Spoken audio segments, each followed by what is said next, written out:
मेरे वीरों में ये जो सरदार का जिक्र कर रहे हो जिहड़ा किसी के घर भी पैदा हो सकता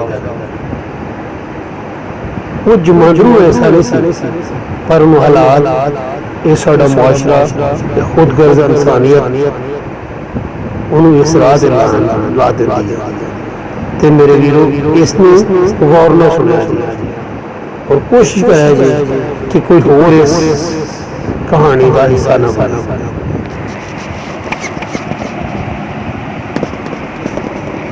एक घर दी मैं एक गल सुनावा, एक घर दी मैं एक गल सुनावा, सिद्धे राही केवे पावां। बाप ने पालिया चौवां नाल पर किस्मत पाया डाडा जाल। मिट्टियां दे विच रुलिया हीरा, मिट्टियां दे विच रुलिया हीरा, भैण दा इक छोटा वीरा। मिट्टियां दे विच रुलिया हीरा, भैण दा इक छोटा वीरा। सुखा मुंह फेर लियाए उन नशियां जिंदे घेर ले आए। सुख मुंह फेर ले आए नशियां जिंदे घेर ले आए। कई कई दिन हो घर नहीं आउंदा, गली गली ओ दर दर पाउंदा।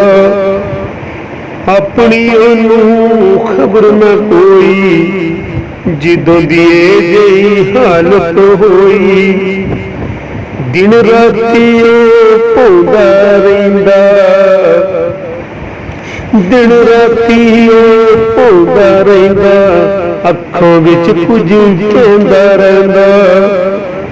जे कदी मैं नशा न करदा,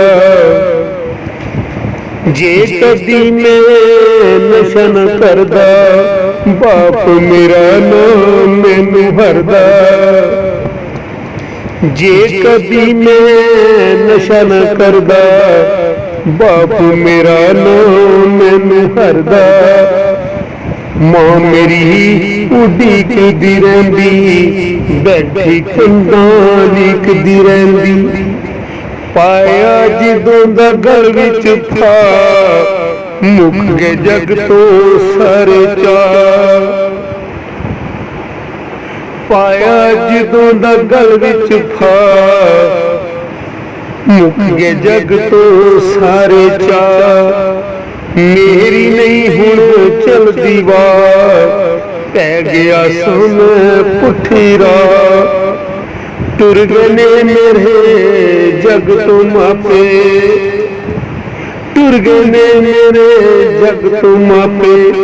भोगनी पैनी हुण जिंदे आपे, मुक जाने ने एक दिन सा, मुक जाने ने एक दिन सा। किन्ने तकनी फिर मेरी राह। वेख नवां जद ओदियां सोचां, वेख नवां जद ओदियां सोचां। मार दिया मैनू इहो सोचां, ओनू हाकम क्यों नहीं फड़दे, जेड़े नशा ओम नहीं करदे। आओ इन्हां आप फड़ाइए, नशियां कोलों जान छुड़ाइए। जे नहीं डकदे दी राह, कहने कियां दे गल विच फा। किड्डे बड़े मुल ने भरदे, किड्डे बड़े मुल ने भरदे। बुढ़े मापे पुत्र हरदे, करदा मैं ये सब नूं अर्ज़ां। भुल जाओ कदी अपनियां गर्ज़ां, कोई भी इत्थे भुल सकदा है, कोई भी इत्थे भुल सकदा है। किसे दा पुत भी रुल सकदा है, समझो मैनू दर्द पर ਰੋਲੇ ਨਾ ਕਦੇ ਕਿਸੇ ਦਾ ਜਾਇਆ, ਸਮਝੋ ਨਾ ਇਹਨੂੰ ਦਰਦ ਪਰਾਇਆ। ਰੋਲੇ ਨਾ ਜਗ ਤੇ ਕਿਸੇ ਦਾ ਜਾਇਆ, ਰੋਲੇ ਨਾ ਕਿਸੇ ਜਗ ਤੇ ਜਾਇਆ।